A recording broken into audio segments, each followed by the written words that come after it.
काही असत्य विधानं रेटतायत। पहा जरा।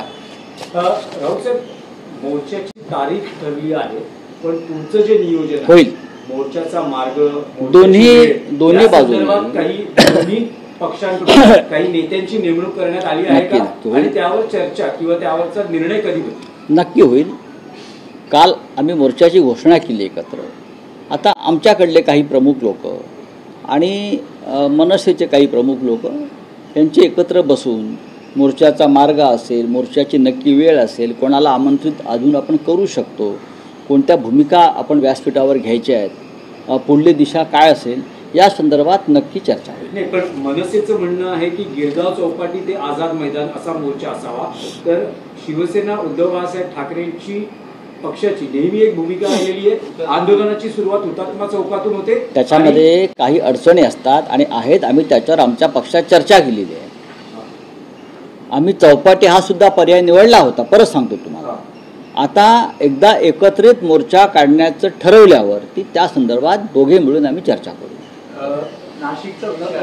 काय आणखी एक मराठी भाषेचा एक विषय होता की शरद पवार यांच्या राष्ट्रवादीने या मोर्चाला पाठिंबा दिलाय आणि त्यांचा पक्ष सहभागी होतोय, पण पूर्वी अजित पवार यांच्या एनसीपी कडून मराठी भाषा सक्ती बाबतीत काही वेगळी विधानं, म्हणजे सक्ती नको अशी विधानं होती, पण आता अशी भूमिका दिसते की या मोर्चाला अजित पवार यांच्या एनसीपीचा पाठिंबा नसेल, कारण त्यांचा पक्ष सत्तेत सहभागी आहे।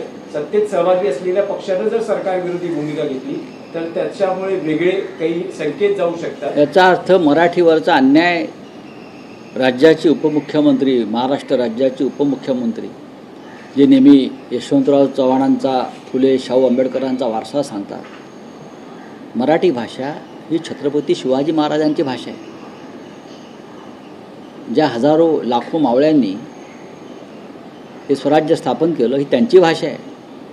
आणि त्या भाषेवरती त्यांचे पिताश्री, उपपिताश्री केंद्रातले जबरदस्ती करतायत। आणि तरीही जर अजित पवार, एकनाथ शिंदे हे त्यांची तोंड शिवून बसले असतील तर त्यांना छत्रपती शिवाजी महाराजांचं आणि या महाराष्ट्राचं, मराठी माणसाचं नाव घ्यायचा अधिकार नाही। त्यांनी मराठी भाषेच्या सक्तीला काही विरोध नाही केला। अहो, महाराष्ट्रावरती हिंदी सक्ती करणं हा शिवरायांचाच अपमान आहे।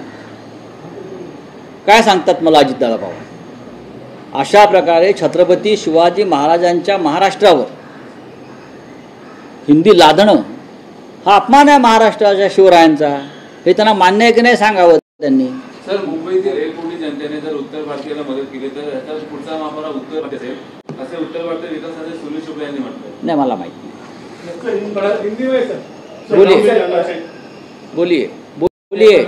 एक मुद्दा अलीकडच्या काळात हा जेव्हा मोर्चा निघतो आहे तेव्हा भाजपचे काही आमदार हा प्रश्न उपस्थित करत आहेत की मोर्चाचं नेतृत्व किंवा मोर्चाची हात देणाऱ्या नेत्यांची मुलं नेमकी कोणत्या शाळेची, नातवंड कोणत्या शाळेची, हो तुमची पण मुलं काढा, काय हरकत नाही। प्रकर्षानं भाजप येऊ द्या नाही, काही आमदार उपस्थित करतात। भारतीय जनता पक्षाच्या लोकांना नाही काम धंदा, ते मोकळे लोक आहेत बरं का। खायचं आहे, लुटायचं आहे, आणि अशी मग डोकी चालवत बसायची। पाहू आम्ही, मोर्चा महत्वाचा। बाला साहब को जो विचार लेके जाते हैं वही जीआर लेके आते हैं शक्ति को लेकर। ऐसा कौन कहता है? ऐसा कौन कहता है? तो दादा भूसे जो है, कौन दादा भूसे?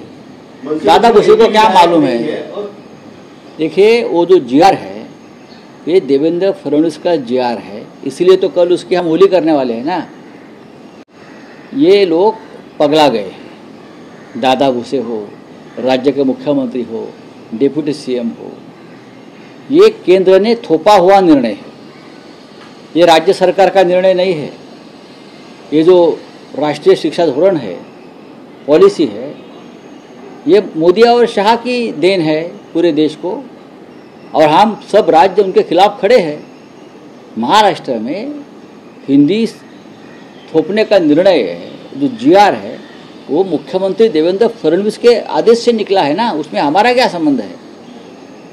हमने तो उस वक्त एक कमेटी का गठन किया था सोचने के लिए, वो भी रघुनाथ माशेल जी के लीडरशिप में। वो आया है रिपोर्ट, वो कहाँ पड़ा होगा, वो रिपोर्ट आप पढ़ लीजिए जनता के सामने। हम भी आ जाएंगे सुनने के लिए आपकी बात।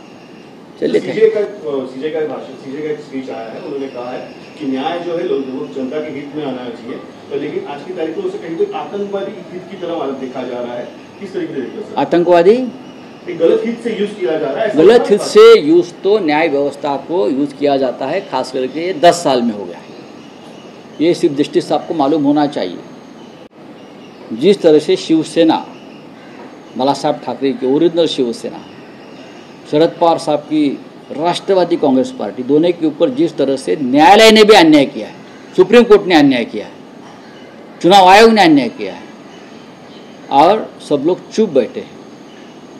एक पार्टी है जो बाला साहब ठाकरे जी ने बनाई, शरद पवार साहब ने बनाई, उस पार्टी को आप खींचकर हमारे हाथों से गलत तरीके से किसी और के हाथ में देते हो, और हम आज भी तारीख पे तारीख के चक्कर में सुप्रीम कोर्ट के सामने गुहार लगाकर बैठे हैं। उस बारे में भी चीफ जस्टिस साहब ने सोचना चाहिए कि ये देश में क्या हो रहा है, न्यायालय पर किसका दबाव है। हाँ, ये निर्णय और ये फैसले नरेंद्र मोदी जी और अमित शाह जी को चाहिए, वो कौन दे रहा है और किसके दबाव में मिल रहे हैं, ये भी बड़ी बात है।